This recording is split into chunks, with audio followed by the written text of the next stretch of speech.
Tulog na sana ako ng mga oras na to kaso bigla akong naamoy yung sarili ko. Medyo maasim-asim.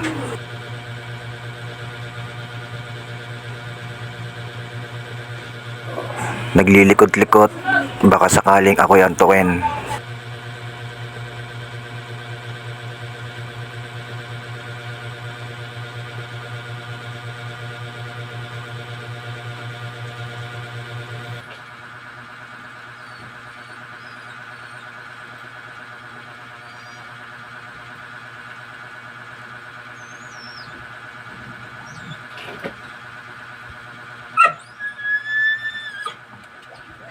Nung mga oras na yan ay medyo naglalagkit ang aking pakiramdam.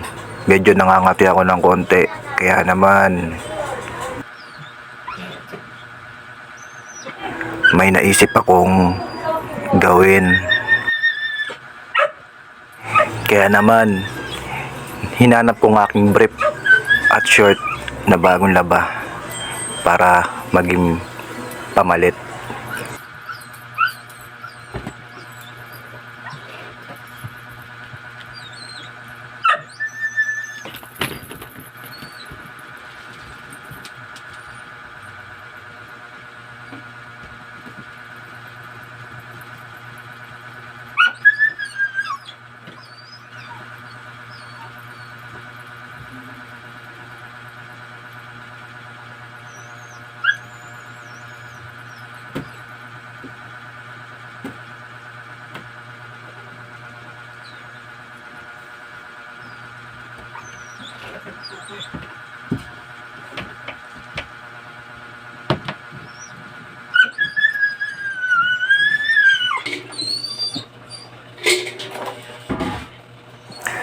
Dahil maulan ng mga oras na yan, ay nagsahod ako ng planggana sa aming tapat. At sakto, pagtayo ko ng mga oras na yon, ay may laman na. Kaya naman isinaling ko yan sa isa pang planggana. Ganyan ang mga nakasanayan sa tuwing umuulan dito sa amin. Dahil para sa akin, ang tubig ulan, hindi man magamit sa pang-inom, ay magagamit din sa ibang bagay. Nakikiigib lang kami sa isang gripo at nagbabayad. Mga tahanan dito sa amin, wala kaming kanya-kanyang linya ng tubig. Kaya naman, ang tubig ulan para sa akin ay malaking bagay. Kaya tuwing umuulan, kapag lumakas, blessed para sa akin. Dahil makakasahod ako ng tubig na magagamit kinabukasan. Isa pa, pag tuwing umuulan ng malakas ay hindi ko mapigilang magsahod talaga ng tubig mula sa ulan. Noon pa lang, ganito na kalakaran dito. Kaya naman ako, naasanin ng paunti-unti.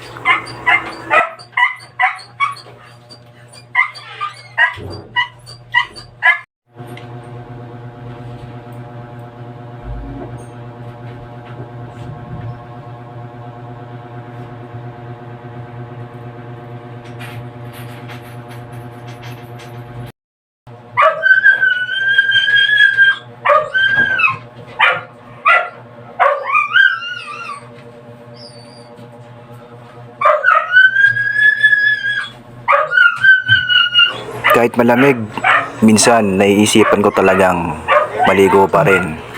Minsan pinapanligo ko tubig ulan. Depende sa kung gaano kalinis yung aking masasahod. Depende sa bubong na mababagsakan ng ulan. Pero minsan din, kapag may bagong igib na malinis na tubig galing sa gripo, tubig gripo ang gigamit ko panligo.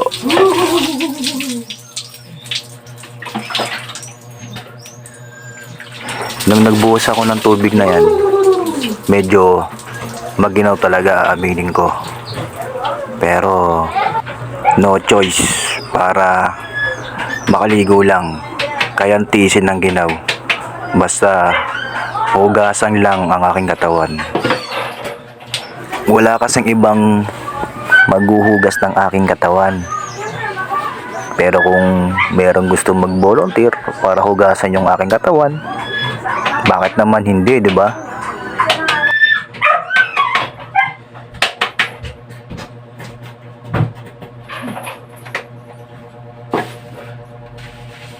Dinamihan ko na pala maglagay ng shampoo para ilagay sa buhok ko. Tapos kinukuskus ko kasi minsan dumadami yung balakubak ko eh. Kailangan maalis yung balakubak ko sa ulo. Kung hindi, mangaangatin na naman yung ulo ko.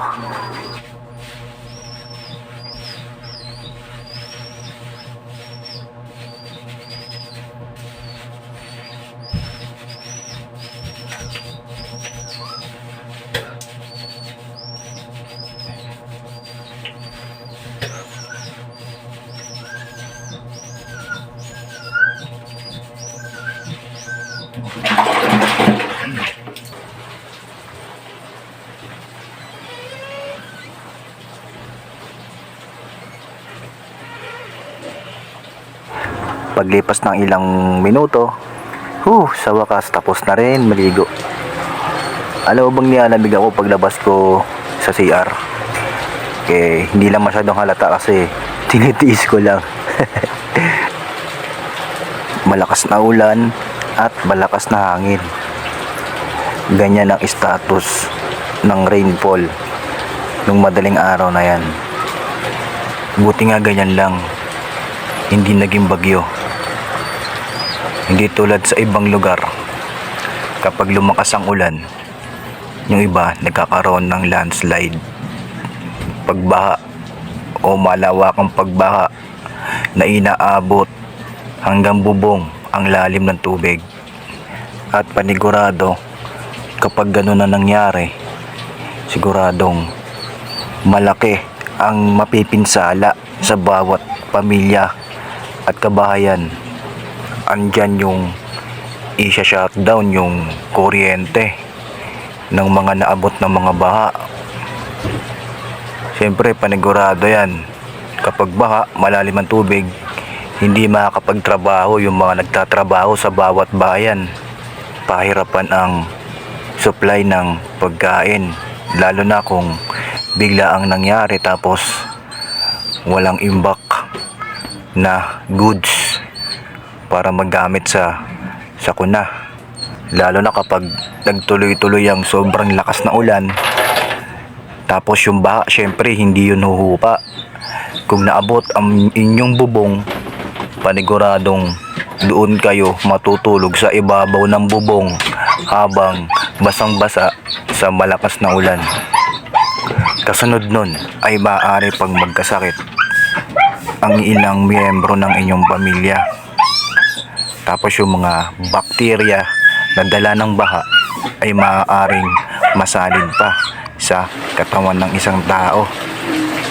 Dahil sa baha ay marami kang makukuwang iba't ibang uri ng sakit.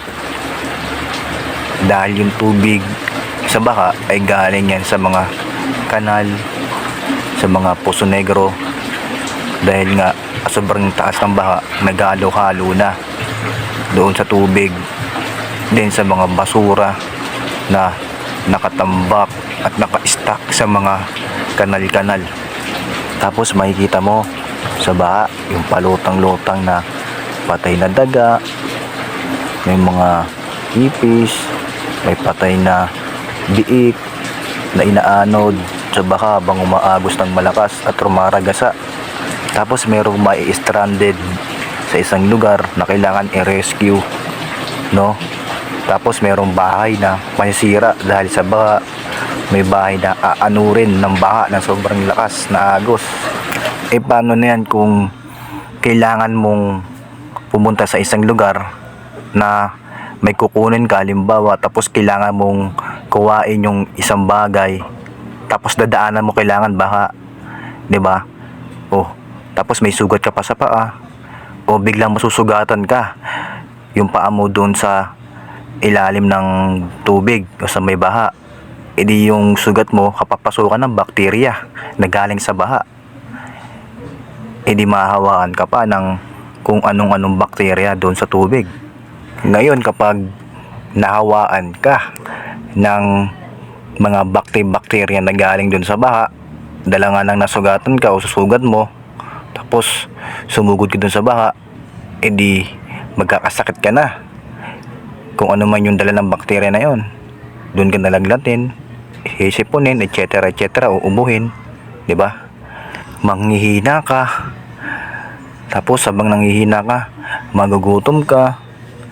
So nakakatakot guys, yung ganon. Sino ba naman ang gustong pangarapin yung ganong sitwasyon? Kahit nga siguro yung tao na puro oo lang yung sinasagot sa buong buhay niya, mapapahindi kapag inoperan mo na doon tumira sa ganon.